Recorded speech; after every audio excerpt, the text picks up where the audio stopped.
Bonjour, bienvenue dans cette nouvelle vidéo. Nous sommes en direct de la classe de Madame Sio. 5 classes travaillent sur un projet. Le reportage J'ai 10 ans. Un projet qui nous parle des Chirolles de 1980 à aujourd'hui. 6 équipes de journalistes vous proposent 6 thèmes. École et numérique. Vie quotidienne et culture. Vie du quartier et transport. Pour ce projet, nous avons besoin de vos témoignages. Si vous voulez nous aider, contactez à Madame Sio. Merci à tous et à bientôt pour un prochain épisode.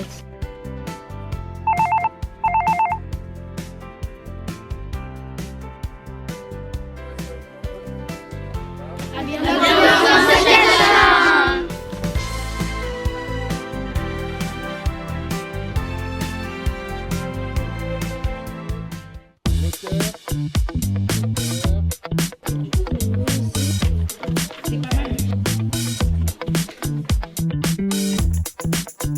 Bonjour, est-ce que vous pouvez vous présenter?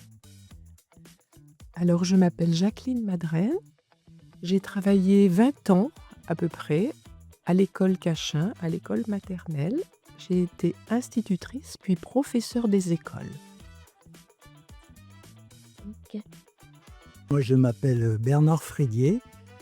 Je suis resté directeur de l'école élémentaire Marcel Cachin de 1999 à 2007. Donc, vous voyez, ça fait déjà pas mal de temps.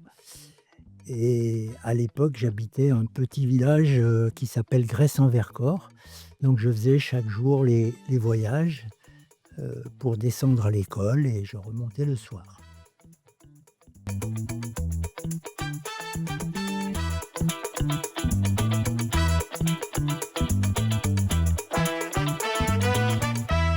Après une longue journée de travail, quel était le plat le plus facile à cuisiner pour votre famille? Alors, quand je rentrais à la maison, j'avais 2 enfants, hein.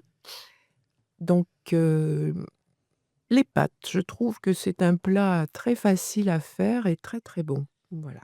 Et puis, j'ai un petit peu des origines italiennes, donc c'est quelque chose qui convenait bien.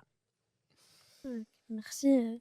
Alors moi, je ne suis pas vraiment un fin cuisinier, donc je rentrais effectivement à la maison le soir dans mon village, où je retrouvais mon épouse, Maryse, qui habitait à Gresse-en-Vercors. Alors mes enfants étaient déjà grands à l'époque, j'ai eu 3 garçons, et à Gresse, que j'ai eu d'ailleurs comme écolier à Gresse, puisque pour moi, la présence à l'école Marcel Cachin avait été un grand changement, puisque je suis resté 20 ans instituteur dans mon petit village, où j'étais ce qu'on appelle en classe unique. C'est-à-dire que j'accueillais les enfants de la moyenne section des maternelles jusqu'au CM2. Et puis ici, j'ai découvert une grande école avec à l'époque 13 classes et ça m'a beaucoup changé. Et j'ai beaucoup apprécié cette présence pendant 8 ans à Marcel Cachin. Est-ce que les magasins étaient ouverts le dimanche après-midi? Non, ça c'est un gros changement, effectivement. Le travail était très organisé et il était calé sur un calendrier où le dimanche était un jour vraiment où personne ne travaillait, sauf les professions bien sûr nécessaires comme dans le milieu médical où il fallait assurer une continuité, chez les pompiers professionnels, des choses comme ça. Mais non, les jours de qui n'étaient pas travaillés étaient extrêmement respectés. C'était calé sur le calendrier du dimanche, bien évidemment, et sur notre histoire qui faisait que ce dimanche était un moment très particulier. Et aussi, on a une histoire qui fait que avant la guerre, la Seconde Guerre mondiale, que je n'ai pas connue, pour les enfants, c'est important de le dire, je suis née bien après, les gens travaillaient tout le temps, ils n'avaient pas de repos. Et ils ont mené des luttes, des combats, pour avoir du temps pour eux, pour se reposer, pour se refaire une santé. Et du coup, ce jour, entre autres du dimanche, mais pas que, il y avait le samedi aussi, était très précieux et il était très protégé, ce qui n'est plus le cas aujourd'hui. Regardez-vous le journal télévisé le soir en rentrant? Oui, bah, moi, à titre personnel, j'ai toujours été assez passionné par l'information, par la vie de tous les jours. Donc, effectivement, en rentrant à la maison, le journal de 20 heures était un rendez-vous traditionnel apprécié. Et puis maintenant, bah, alors en plus, c'était le rendez-vous peut-être plus massif qu'aujourd'hui. Maintenant, nous avons des informations qui nous arrivent partout, hein, par les réseaux sociaux, par les radios, par les chaînes d'infos. À l'époque, il y a une vingtaine d'années, il n'y avait pas toutes les chaînes d'infos que nous avons aujourd'hui. Et donc, l'information était plus ciblée sur ces grands rendez-vous qui étaient des espèces de réunions rassemblant le maximum d'habitants de notre pays. Alliez-vous en montagne, hauteur de Grenoble, le week-end? Oui, bien sûr. Très, très important. Moi, j'ai grandi à Grenoble, mais mes grands-parents étaient des paysans.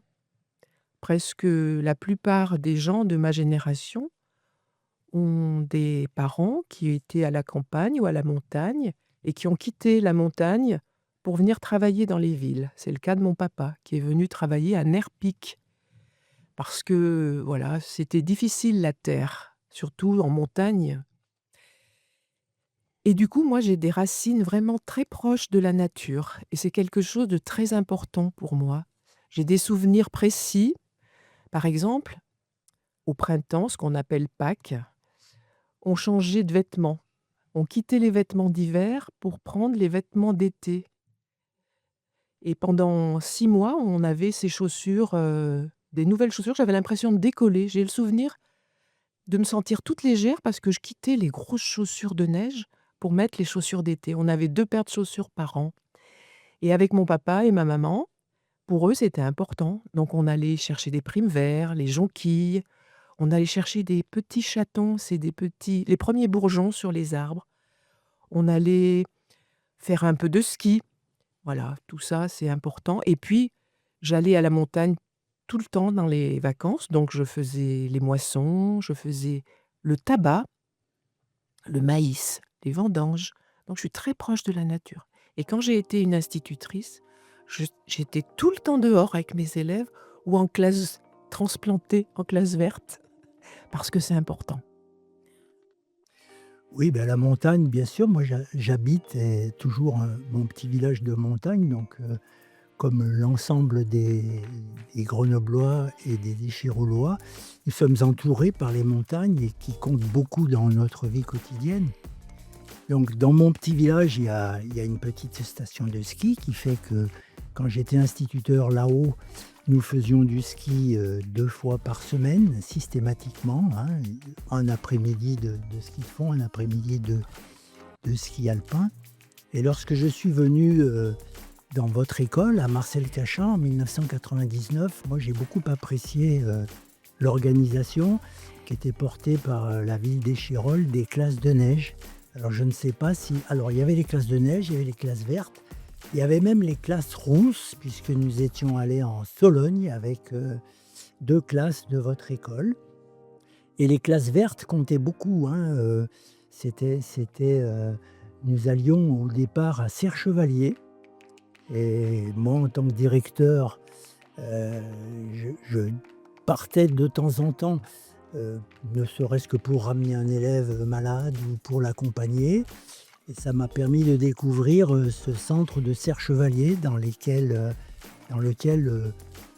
vos anciens sont beaucoup allés. Il y avait Monique Didel qui nous accueillait, qui vous accueillait, qui accueillait les petits Échirolois et qui appréciait beaucoup à la fois le ski, la découverte de ce sport, mais aussi la vie quotidienne, hein. Moi, je me souviens, pour y avoir couché 2-3 fois, des fameux petits déjeuners, hein. Vos camarades de l'époque, ils appréciaient énormément ces petits déjeuners avec le beurre, avec la confiture, avec le pain frais, dont ils profitaient à Serre-Chevalier, dans le centre de la ville d'Échirolles.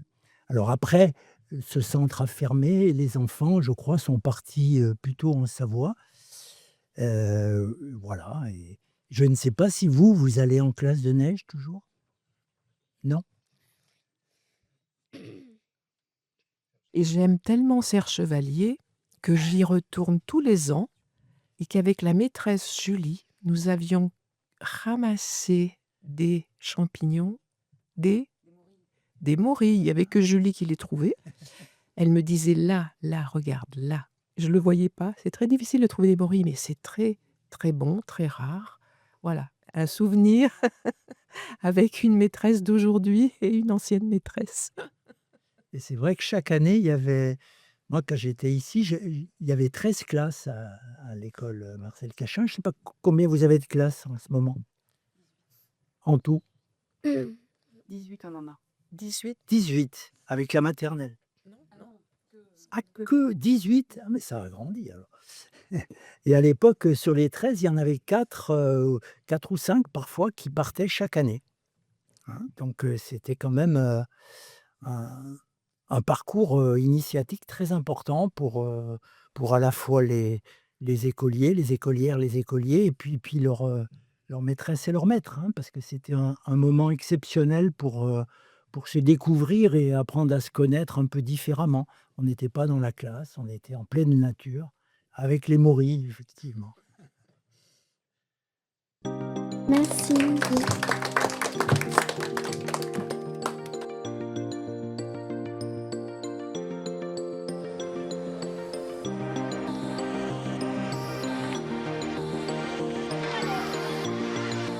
Bonjour, aujourd'hui nous allons parler de la vie du quartier. Les bâtiments du quartier étaient-ils comme aujourd'hui? Oui, les bâtiments du quartier étaient comme aujourd'hui, sauf qu'il y a depuis quelque temps un projet pour renouveler le quartier. Ça s'appelle un plan d'urbanisme. Et il y a un certain nombre de petits secteurs qui ont été rénovés. Mais c'est plutôt sur le quartier des Essarts qu'on le voit pour l'instant, pas tout à fait encore à Surieux. Y avait-il déjà des aires de jeu dans le quartier? Oui, bah, moi je n'habitais pas le quartier, hein, donc je venais y travailler. Mais c'est vrai que les aires de jeu, les espaces, le parc notamment, hein, le parc, Maurice Thorez qui est à côté là, était un lieu et toujours je pense un lieu, prisé par les enfants, par les jeunes. Et puis on n'était pas loin du gymnase, la butte, hein, voilà donc je crois qu'il y a un certain nombre d'équipements qui à mon avis sont toujours, dont vous bénéficiez toujours et qui sont des équipements de grande valeur pour la vie scolaire. Sur la place Beaumarchais, il y a eu un espace de jeu qui a été mis en place pour les tout petits. Et puis le petit stade qui est fermé, qui est grillagé devant l'école maternelle, celui-ci a été installé il n'y a pas très très longtemps finalement. Voilà, et je faisais la gymnastique avec les enfants, toujours là, à cet endroit. Que faisaient les enfants dans la rue? Quels étaient leurs jeux? Leur jeu, c'est difficile de situer. Il faudrait avoir une année un petit peu de référence. Quand j'étais ici, dans les années 95-2000, bah, ils jouaient comme tous les enfants, hein. Ils jouaient à s'attraper, ils jouaient à cache-cache, ils jouaient à chat-perché, etc. C'est un peu moins vrai aujourd'hui parce que sur la place Beaumarchais, il y a aussi des endroits qui ne sont pas très sûrs. Et pour avoir discuté avec les familles, souvent les enfants restent à la maison. Mais il y a aussi, depuis ces années-là, quelque chose qui est très présent dans les familles. C'est une bonne et une mauvaise chose, ce sont les portables, les réseaux sociaux, les tablettes. Et souvent, trop d'enfants restent à la maison en ne faisant que ça et en s'interdisant d'aller jouer avec les autres. Voilà, donc ça c'est un petit peu dommage. Souvent les papas et les mamans ne savent pas comment faire d'ailleurs pour leur dire stop.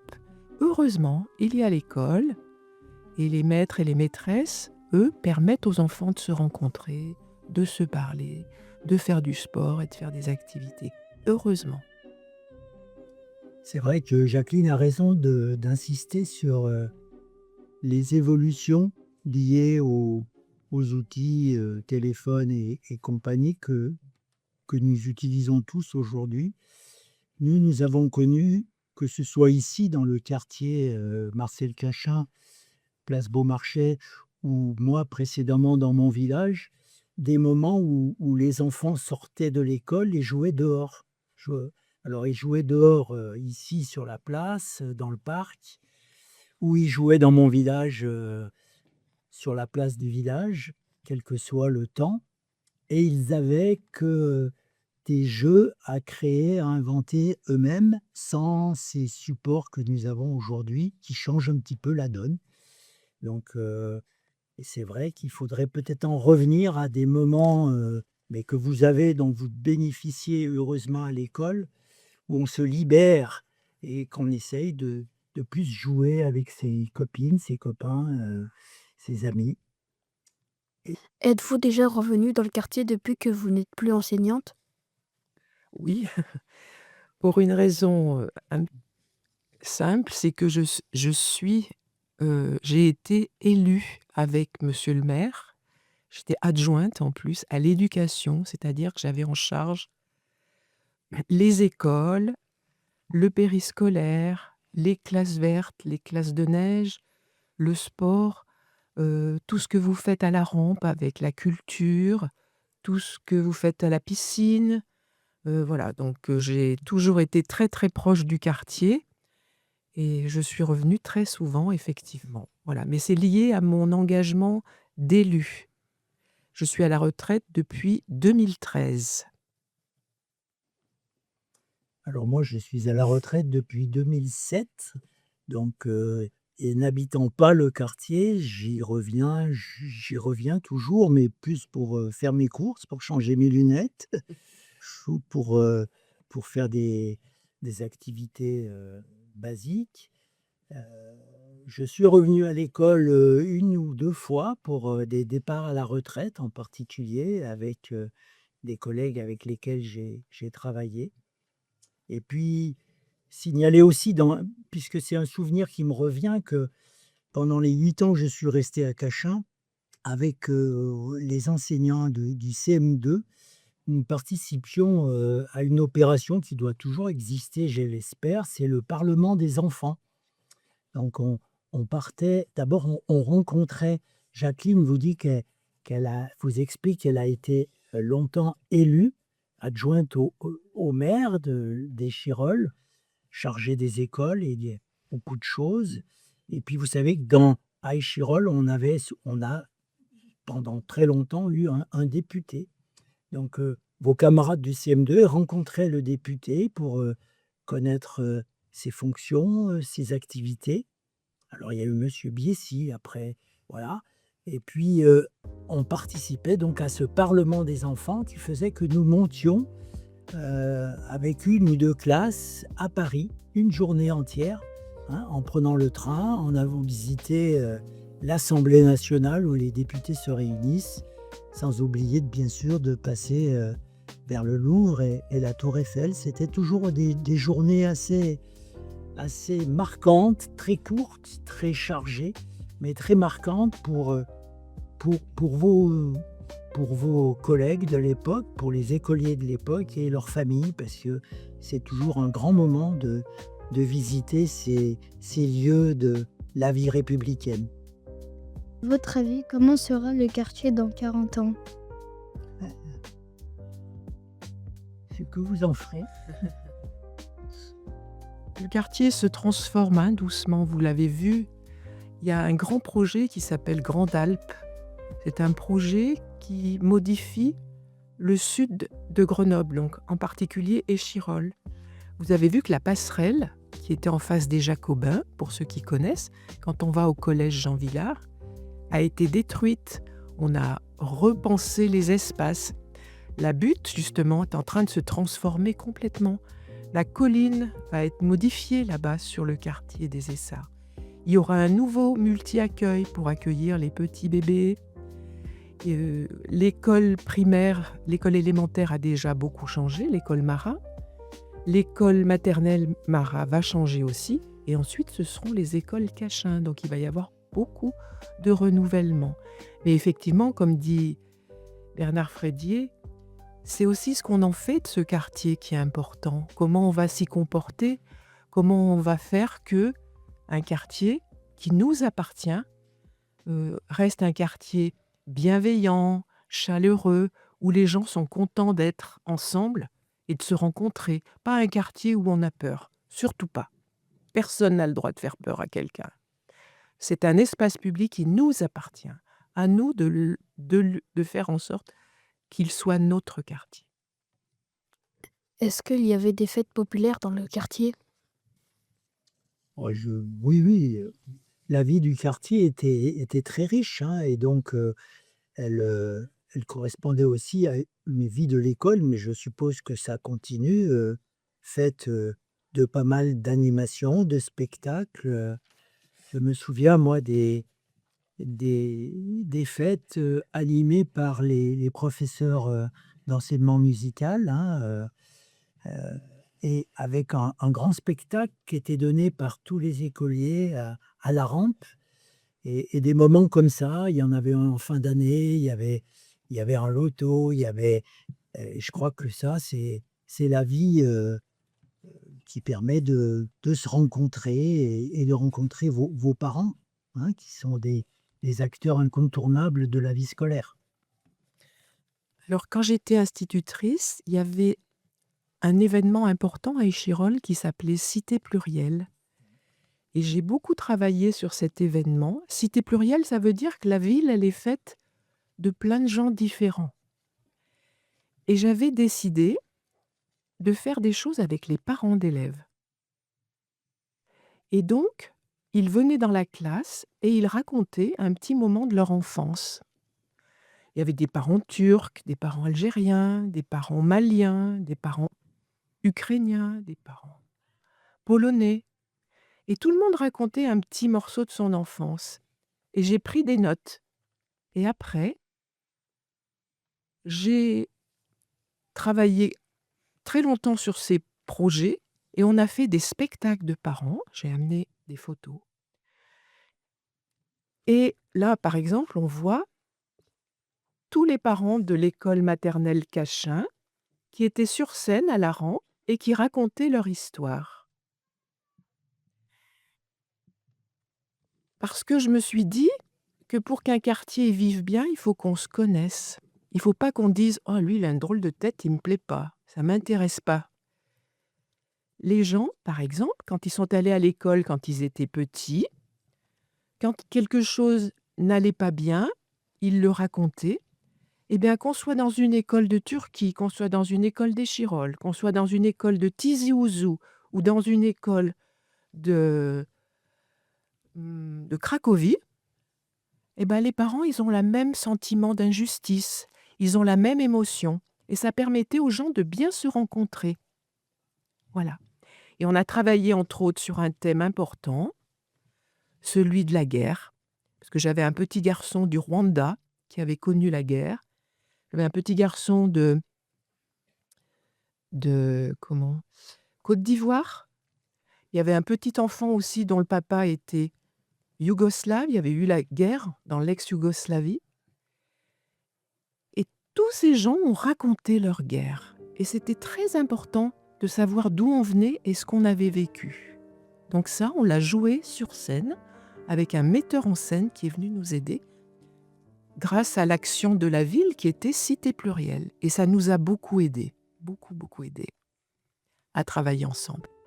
C'est important de ce que vous raconte, ce que vous dit et explique Jacqueline est très important, c'est l'importance de nos racines, hein, vos familles, vos parents, ils viennent de lieux différents et donc ils ont besoin, ils aiment raconter leurs racines, d'où ils viennent, parce que c'est les racines, où que l'on aille, quelle que soit la chose, l'homme ou la femme que l'on va devenir, on ne les oublie jamais, les racines. Et les vôtres de racines, ben c'est ici, là, dans ce quartier, que vous allez les construire, que vous les construisez en ce moment, et vous les oublierez jamais. Et vous les raconterez à vos enfants, quels que soient les hasards de la vie qui vous conduiront peut-être dans d'autres lieux. Mais vos racines échiroloises sont très importantes. Et moi, ce qui m'avait frappé ici aussi, c'est un certain nombre de personnes qui sont devenues assez célèbres, assez connues, hein, qui sont devenus notamment acteurs et qui parlent parfois, on les voit dans la presse, à la télévision parler de la place Beaumarchais et ben voilà, ils racontent, ils n'ont jamais oublié leurs racines, quel que soit le parcours dont ils ont bénéficié. Y avait-il autant de criminalité autour de l'école qu'aujourd'hui? C'est une question compliquée. Il y en avait sans doute beaucoup, mais elle est différente aujourd'hui. Aujourd'hui, malheureusement,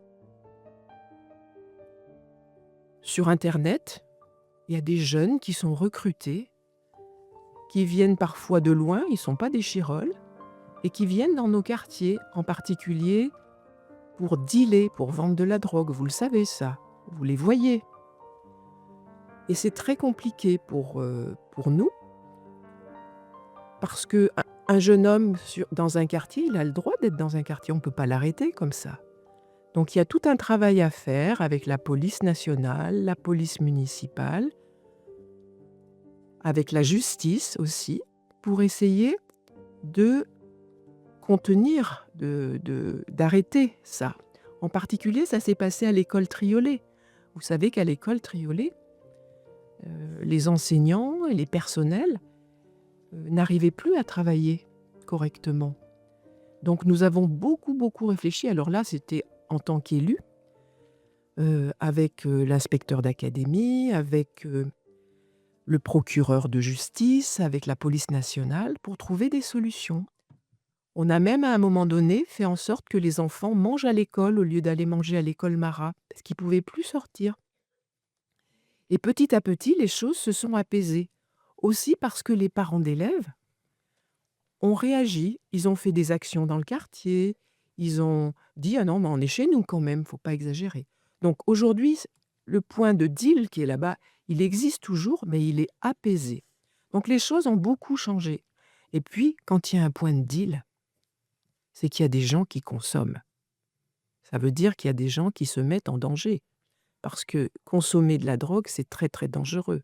Vous le savez, ça. Donc il faut aussi qu'on explique à tous ces gens qui viennent acheter qu'ils font des choses très dangereuses pour eux et qu'en plus, ils donnent de l'argent à des jeunes qui sont dans des réseaux criminels. Donc tout ça, c'est un gros travail sur la ville. Et ça a beaucoup changé, effectivement, ça a beaucoup évolué. C'est quelque chose de très présent parce qu'il y a de plus en plus de gens qui consomment. Vous savez, un vendeur, il a du succès quand il a des acheteurs. C'est pas compliqué. Donc tout ça, c'est un énorme travail de prévention, de répression, mais aussi d'éducation. Alors c'est vrai que moi je ne suis pas du tout au fait de cette problématique. Simplement, je voudrais attirer votre attention sur... C'est une réalité hein, que Jacqueline vient de décrire et que vous subissez. Après, elle est, je le pense, aussi amplifiée par la façon dont on médiatise les choses. Et il faut relativiser peut-être. Et ça, c'est vrai que quand on lit le journal, quand on écoute télévision et radio, on parle beaucoup, peut-être trop de ce genre d'incidents et de problèmes, au détriment des choses positives qui peuvent se passer dans un quartier ou dans une ville. Donc voilà, c'est une réalité, donc il ne faut pas la nier, et puis il faut s'organiser pour y faire face, mais sans oublier qu'aux côtés de ça, il y a de multiples choses positives qui se vivent. Et donc voilà, nos regards sont parfois faussés par la façon dont les médias en général les relatent. Donc soyons vigilants et puis ayons cet esprit critique Et vous, les écoliers, écolières, bah, il faut que vous appreniez à critiquer les choses, mais positivement, hein, sans les remettre en cause complètement, mais il faut être capable de se faire son propre jugement par rapport à des faits, qui sont, autour de nous.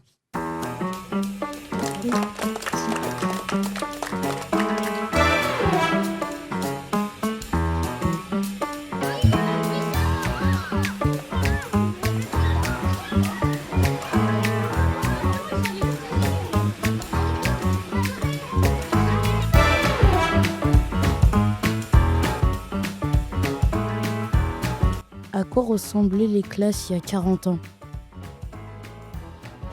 Beh, écoute, ils ont pas beaucoup changé. Alors moi, ça fait pas 40 ans, mais oui, je suis en 99, ça fait donc, plus de 27 ans. L'école avait pendant que j'étais ici, directeur de cette école, elle a été largement rénovée à l'époque. Les façades extérieures avaient été refaites, repeintes, et les classes, bah, elles ressemblaient, à ce qu'elles sont aujourd'hui, hein, je ne vois pas beaucoup de différence, au niveau architectural dans l'organisation de la classe. Est-ce qu'il y avait des activités périscolaires? Lesquelles? Alors il y avait comment ça s'appelait? Les centres d'accueil, oui, il y avait les activités. Alors on accueillait les enfants le matin avant l'école, hein, il y avait l'accueil du matin. Il y avait bien évidemment la cantine. Il se trouve que moi, comme habitant un village, et ben, je déjeunais, tous les jours systématiquement avec, les écoliers qui participaient, qui étaient à la cantine, qui déjeunaient à la cantine.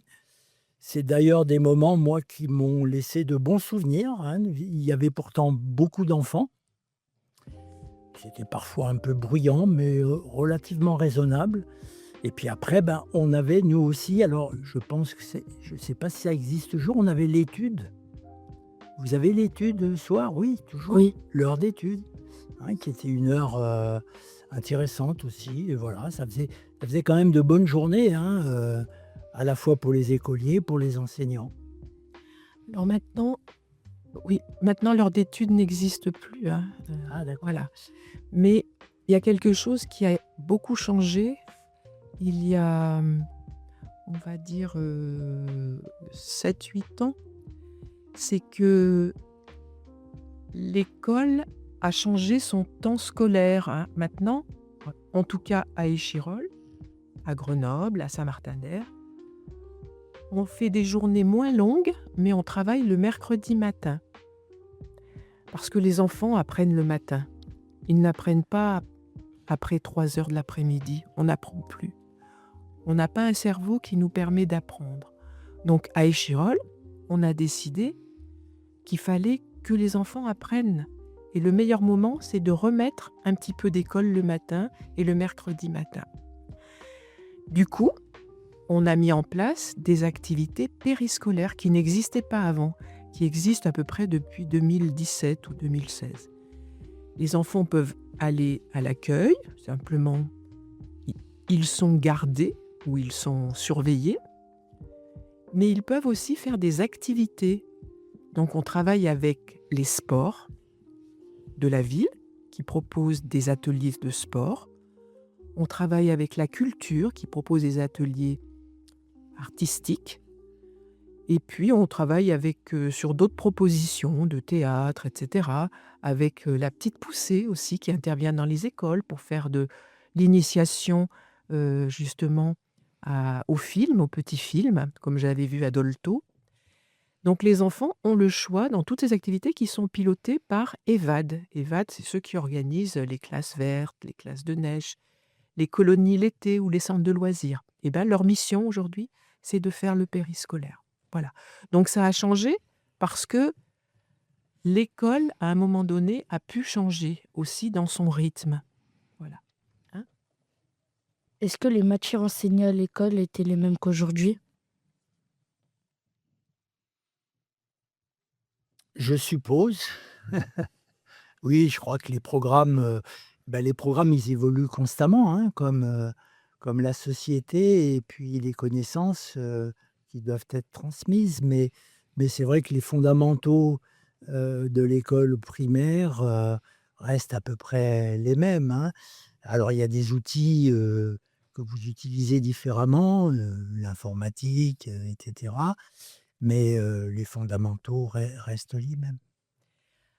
Il y a peut-être juste, je le sais parce que je suis adjointe aussi et que j'ai des demandes de ce point de vue, c'est tout ce qui touche à l'environnement. Aujourd'hui, c'est très présent. Alors comme l'a dit Bernard, tout le reste, hein, le français, l'oral, la lecture, ça c'est fondamental. Savoir compter, savoir réfléchir mathématiquement, c'est toujours pareil. Mais la question de l'environnement, parce qu'elle nous préoccupe aujourd'hui, il y a un réchauffement climatique. Donc dans les écoles, les enseignants s'interrogent beaucoup sur comment faire pour que les enfants, plus tard, justement, puissent travailler cette question et protéger notre planète. Donc il y a beaucoup d'activités autour de ça. Il y a en particulier des jardins. De plus en plus, on a des demandes pour faire du jardinage dans les écoles. Et puis, il y a aussi quelque chose d'autre qui arrive, ça s'appelle l'école dehors. C'est-à-dire qu'on fait la classe à l'extérieur. Et ça rejoint ce qu'on a dit au tout début. On se rend compte combien être dehors, au contact des éléments naturels, c'est fondamental pour les enfants. Il y a des tout petits aujourd'hui qui ne voient plus très bien. Il y a une alerte des médecins parce qu'ils ne sortent pas assez. Pour bien voir, il faut être au contact de la lumière naturelle. Et ils sont trop à la maison, peut-être avec des papas-mamans qui sont trop sur les écrans, je ne sais pas. Mais en tout cas, il y a une alerte des médecins, et en maternelle en particulier, de plus en plus d'écoles sur la ville font ce qu'on appelle l'école dehors. Ça ne veut pas dire qu'on sort les tables et qu'on va faire les mathématiques dehors. Ça veut dire qu'on va se promener à la Franche Verte, à Maurice Thorez, qu'on va aller regarder la nature, on va regarder comment ça pousse, comment il y a des petits insectes, comment il y a des oiseaux, etc., etc. Et ça, c'est une demande. Donc ça, c'est une évolution qui suit la société. Mais tout le reste, c'est pareil. On ne peut rien faire si on ne sait pas lire très bien, si on ne sait pas compter, si on ne sait pas s'exprimer. Donc tout ce travail-là, il est fait. Comment se passait la cantine dans les années 1980? Je t'ai presque répondu tout à l'heure, hein. Je trouvais que la cantine était finalement un bon moment de vie scolaire, hein. C'était un repas partagé, c'est toujours important.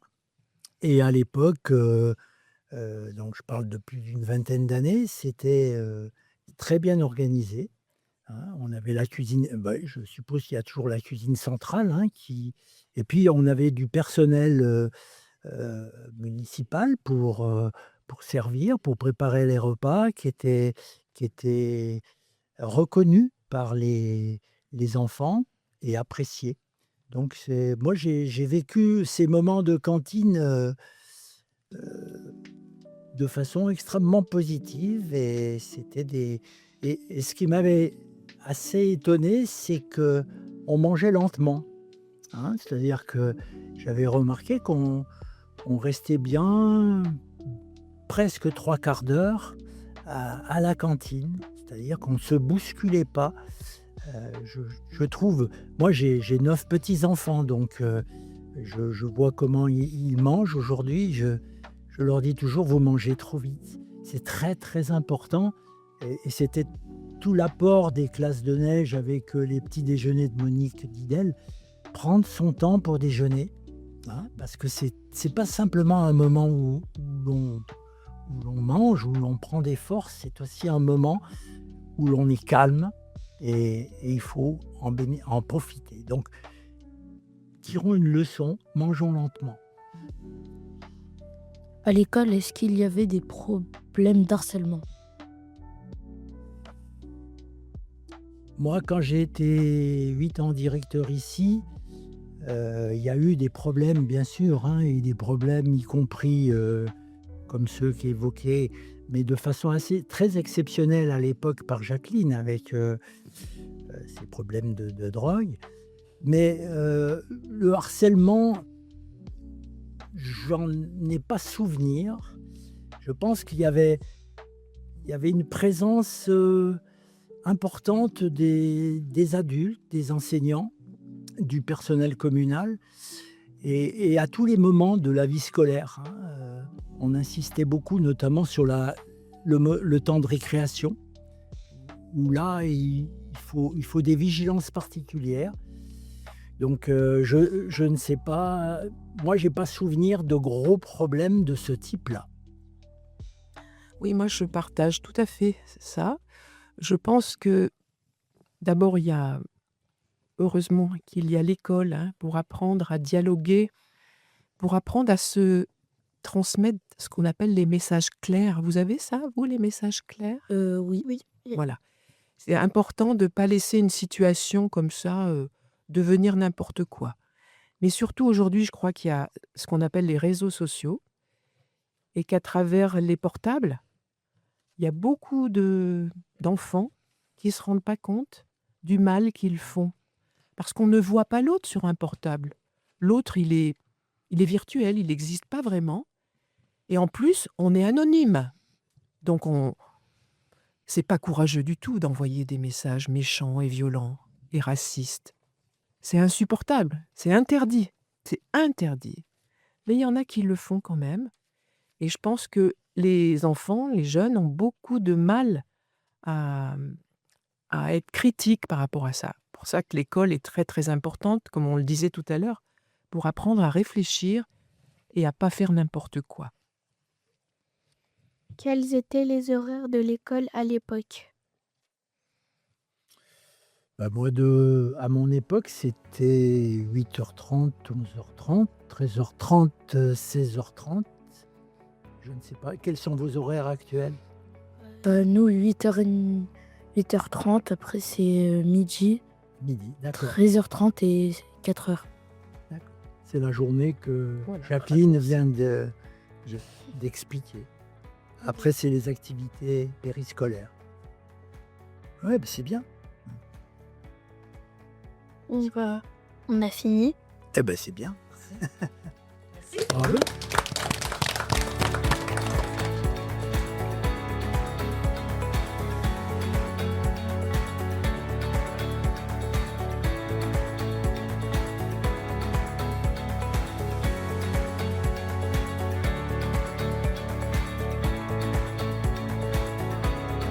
Bon, maintenant on passe au groupe numérique. Y avait-il des ordinateurs dans les classes?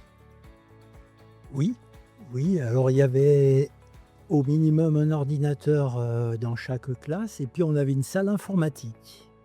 Donc tu vois, il y a plus de 20 ans. Hein. Alors je suppose que maintenant, vous avez quoi? Toujours une salle informatique? Non, on n'en a plus. Et dans les classes, vous en avez? Oui, là-bas on a les ordinateurs. D'accord. Vous en avez combien par classe? Bah, c'est nous qu'on les garde. Et après, sinon, ils en ont pour eux-mêmes, les maîtresses. D'accord. Eh ben, tu vois, ça a évolué un petit peu, c'est sûr. Hein. Mais nous, on en avait un classique en fond de classe et puis on avait la salle informatique où chaque enseignant se rendait avec un demi-groupe. En maternelle, on avait 2 ordinateurs en fond de classe. Alors, j'ai un souvenir assez rigolo parce que nous, les enseignants, on n'était encore pas tellement formés à l'informatique. Et moi, j'avais surtout des jeux vidéo, qui étaient des jeux éducatifs. Et quand l'ordinateur s'arrêtait, se bloquait, j'étais pas très à l'aise parce que je savais pas toujours le débloquer. Mais il y avait toujours un enfant ou deux qui savait faire. Alors je disais, est-ce que tu peux aller débloquer sans lui faire sentir que je ne savais pas faire? C'était assez drôle. Après, on avait des salles d'informatique en élémentaire parce que c'était tout nouveau.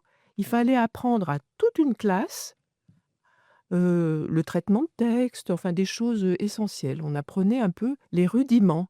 Et aujourd'hui, ces rudiments, tout le monde les a plus ou moins. Donc les ordinateurs de fond de classe ont une autre fonction, c'est d'aller tout de suite chercher des ressources, des informations. Et surtout, quelque chose de très important que vous avez, que nous n'avions pas, c'est l'écran et le vidéo, comment ça s'appelle?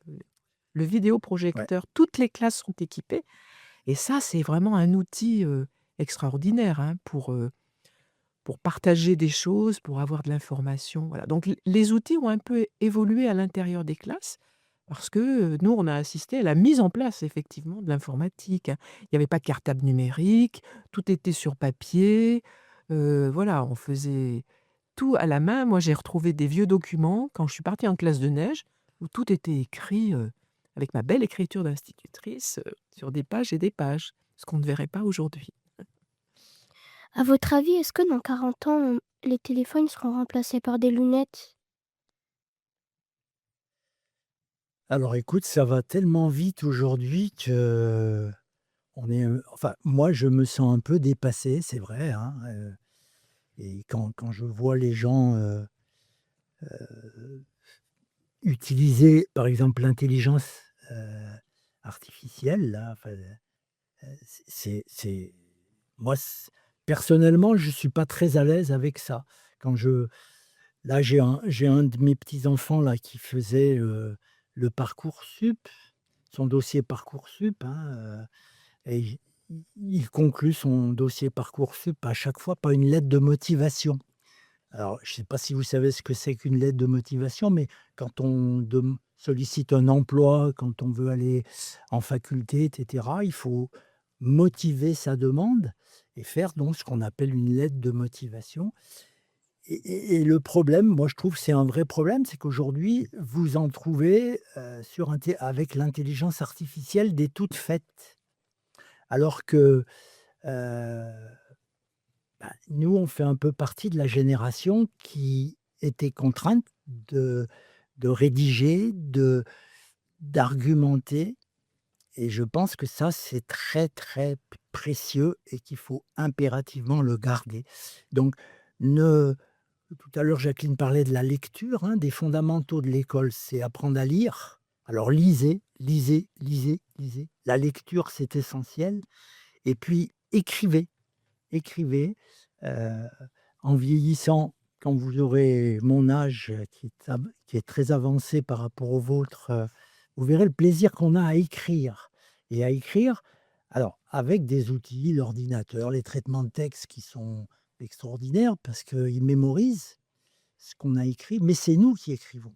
Et je pense qu'une société où on aurait une machine qui écrit à notre place, ça m'interroge. Je ne veux pas dire que ça m'inquiète, mais ça m'interroge. Donc garder ce plaisir. En plus, c'est un plaisir, hein. C'est un plaisir de lire, c'est un plaisir d'écrire. Donc gardons ces plaisirs simples et fondamentaux. Selon vous, est-ce que dans 40 ans, il y aura toujours des enseignants ou seront-ils remplacés par des hologrammes? Alors, moi, ce que je pense, c'est que s'ils sont remplacés par des hologrammes, c'est pas un problème de technique, c'est un problème de développement de la société. Il y a peut-être des sociétés qui vont nous emmener vers des hologrammes et je pense qu'il faut résister. La technique, c'est pas quelque chose qui s'impose à nous, c'est quelque chose qui est mis en place par des gens qui ont décidé que ça se passera comme ça. Et avoir des hologrammes, ça veut dire quoi? Ça veut dire qu'on va faire des maths, du français, mais qu'on n'aura plus de relation avec quelqu'un, qu'il n'y aura pas quelqu'un qui va nous aider, nous accompagner, nous encourager, nous faire bavarder avec les autres, nous faire dialoguer et faire de nous qu'on soit encore des êtres sociaux, c'est-à-dire en relation avec les autres. Et ça, il faut le combattre. L'hologramme, pour moi, c'est vraiment faire que l'école, c'est juste une affaire technique. L'école, c'est pas une affaire technique. L'école, c'est l'affaire des rencontres. Les autres nous transforment, les autres nous apprennent à grandir. Moi, je vois cette classe, je vois la maîtresse. La maîtresse, elle fait un travail formidable, mais elle vous donne plein d'outils. Elle vous apprend aussi à vous débrouiller par vous-même. Tout ne passe pas par la maîtresse. Elle a mis plein de choses là pour que vous soyez autonome, pour que vous puissiez vous débrouiller, pour que vous puissiez vous émanciper. Un hologramme, il ne ferait pas ça. Il formerait des gens à son image. Donc il faut faire attention sur la question de la technique. Elle n'arrive pas toute seule, la technique. Elle ne s'impose pas à nous.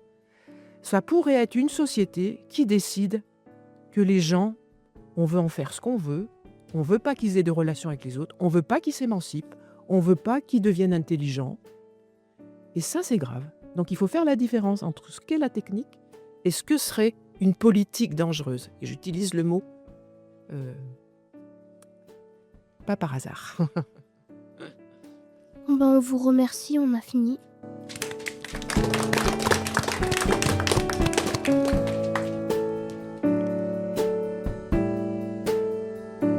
Sont de plus en plus nombreuses. En 1910, en France, on comptait environ 100 000 automobiles. En 2010, pour une population de 55 millions d'habitants. Et toujours. Maintenant, on fait les modes de transport. Quel mode de transport était utilisé il y a 40 ans?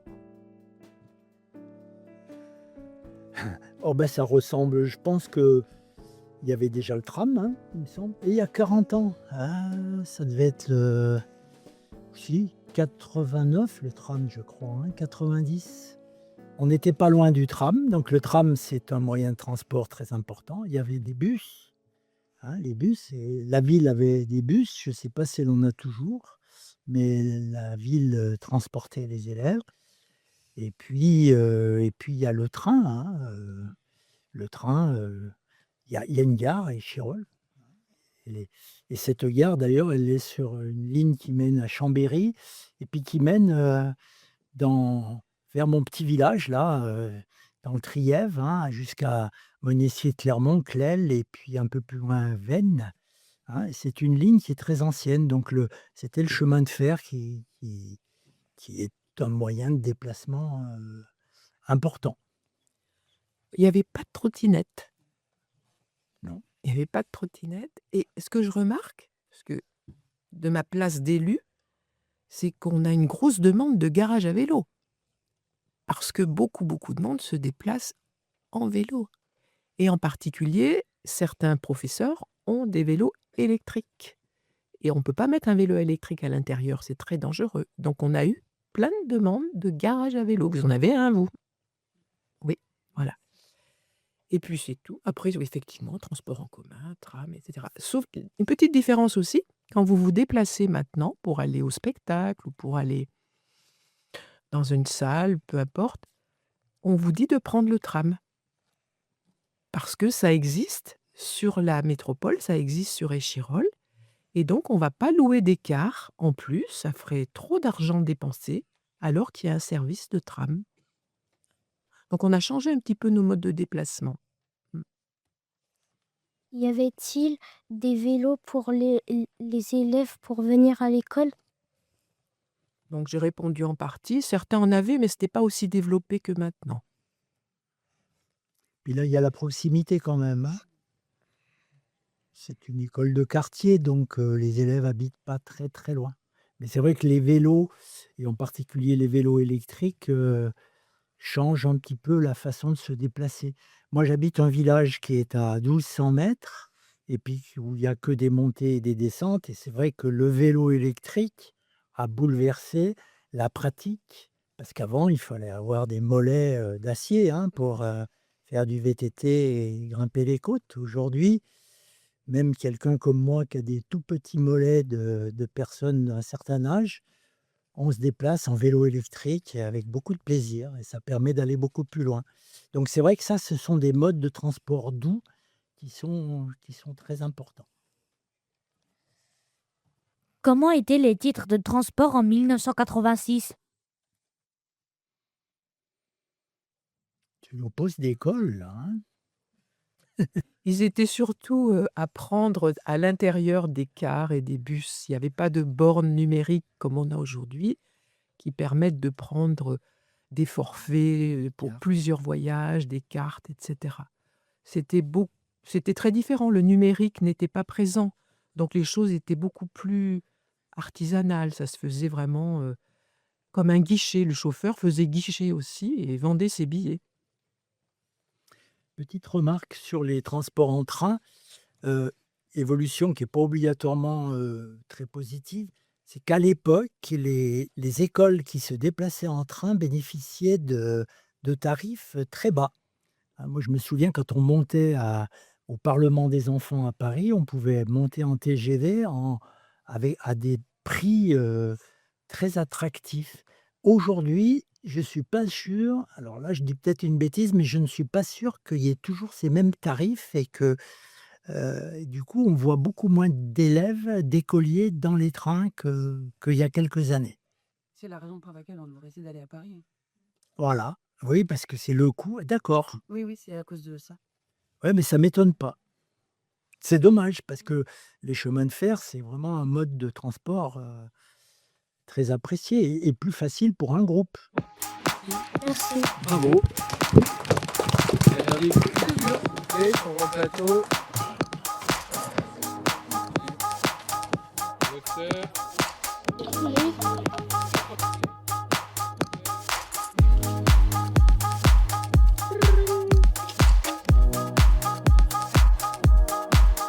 Bonjour, maintenant on va parler de la culture. Est-ce que vous faisiez des sorties ENS avec vos élèves par chez vous en classe de découverte? Alors les classes de découverte, on a eu l'occasion d'en parler. Oui, effectivement, c'est une pratique qui était très, très importante. Je crois que moi j'ai 3 garçons et j'en ai 2 qui sont instituteurs comme je l'ai été et j'en ai un qui est resté plusieurs années à Échirolles parce que par intérêt pour les classes de neige justement, comme il est skieur. Et quand moi j'ai fait ma dernière année ici, il me semble qu'il y avait 40 classes de la ville d'Échirolles qui partaient en classe de neige. Et il y avait toujours des inscriptions où il y avait une petite concurrence, hein, chacun essayant d'avoir une place pour partir. Et quand mon fils Romain a fait sa dernière année à Échirolles, je crois qu'ils étaient plus que 2 classes à partir parce que le contexte a changé, puis la façon d'organiser était différente, voilà. Donc on a fait beaucoup de classes de neige. Alors par contre les ENS, c'est-à-dire c'est les espaces naturels sensibles, de mon temps, ça n'existait pas. Mais je sais que Nadia, qui est maîtresse ici, elle est venue récemment dans mon village là, parce que pour une sortie ENS, hein, parce que voilà, il y en a qui vont, dans les villages du Vercors pour, apprécier la nature dont parlait Jacqueline. Voilà, oui, l'ENS, ça fait partie de ces nouvelles disciplines parce qu'aujourd'hui, la question environnementale, elle est très inquiétante. Et donc, on a besoin beaucoup de travailler à l'école et de former les enfants aussi sur ces questions. Alors, pour ma part, j'ai fait beaucoup de classes de neige et de classes vertes. J'étais en maternelle avec les grandes sections et tous mes élèves venaient. Parce que le problème aujourd'hui, les enfants, souvent, ils aimeraient partir. Mais les papas et les mamans ont très peur. Ce qui est très, très dommage, parce que c'est vraiment un endroit où on apprend plein de choses. Et surtout, on apprend à être autonome, à se débrouiller. Et puis, on est en contact avec la nature, hein, c'est très important. Moi, quand j'étais à l'école maternelle, je savais que pour apprendre à lire au CP, il fallait que les enfants, ils aient été beaucoup dans la nature et qu'ils aient beaucoup d'expérience avec la nature. Parce que quand on lit un texte, j'ai vu un petit garçon un jour qui lisait un texte. Ah, il savait le lire, hein, mais il ne savait pas de quoi il parlait, parce qu'il sortait jamais. Et donc, j'étais obligée de lui expliquer ce que c'était que des bouleaux, ce que c'était que des châtaigniers, ce que c'était que l'alpage. Et tout ça, on le voyait à Serre Chevalier. Donc, moi, mon idée, c'était plus on a de l'expérience dans la nature, et mieux on apprend à lire. Et ça, j'ai eu du mal. Et les papas et les mamans, ils ne comprennent pas. Ils pensent que c'est quelque chose qui n'a rien à voir avec l'école, que c'est dangereux, parce que aussi à la télé, on raconte que c'est dangereux. Non, c'est super, c'est très sécurisé. Autre chose sur la culture, puisque j'étais adjointe à la culture aussi, j'ai mis en place un plan de culture pour les écoles. Et les enseignants peuvent choisir plein d'activités. Ils peuvent aller voir du spectacle vivant à la rampe, ce que vous avez fait sans doute, aller voir des spectacles. Rencontrer des artistes qui vous expliquent pourquoi quand ils dansent, ils font des gestes bizarres. Parce que c'est difficile d'aller voir un spectacle, hein. Donc il faut aussi comprendre pourquoi les artistes, ils font des choix. Vous êtes allé au centre du graphisme, au musée Géo-Charles, à la bibliothèque. Et puis vous avez des intervenants en musique. Donc tout ça, ça fait partie de la formation des écoliers. Et la ville d'Échirolles, elle ne fait pas à la place des maîtres et des maîtresses, mais elle leur dit: «Tout ça, ça existe. Si vous voulez en profiter, n'hésitez pas. Venez, venez». Voilà. Donc tout ça, ça existe. C'était un peu moins présent peut-être avant, aussi parce que l'école, elle s'est peut-être plus ouverte, hein, c'est sûr. Voilà. Quel sport vos élèves pratiquaient-ils?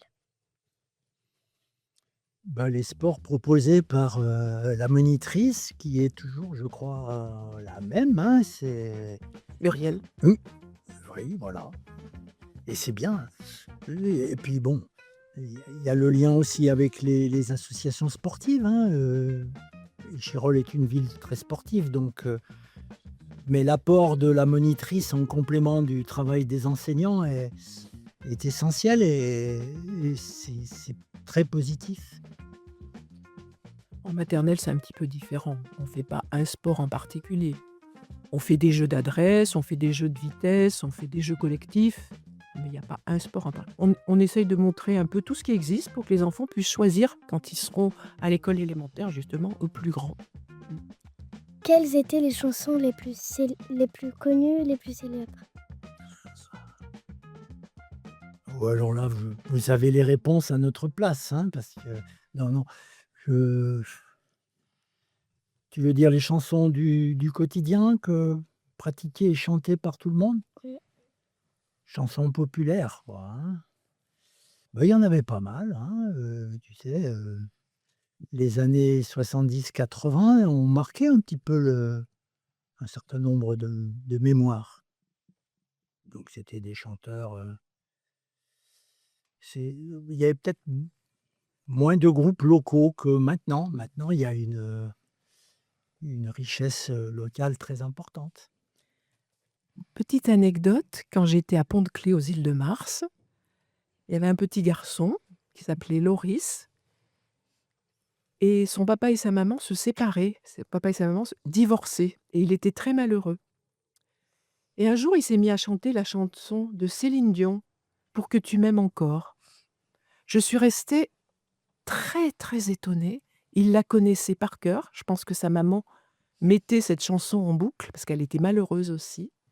Donc Céline Dion, vous la connaissez cette chanson? «Pour que tu m'aimes encore». Et lui, il l'a chantée. Ça m'avait beaucoup touchée en tant que maîtresse, parce que là, on mesure que les enfants, quand ils sont à l'école, ils arrivent aussi avec leur vie à eux, hein, avec leurs difficultés, leurs émotions. Ça m'avait beaucoup frappée. Juste pour vous dire que la musique, effectivement, elle était très présente avec des chanteurs comme Goldman, comme voilà, il y avait plein de chansons populaires qui étaient très présentes sur les radios, bien sûr. On vous remercie. Merci.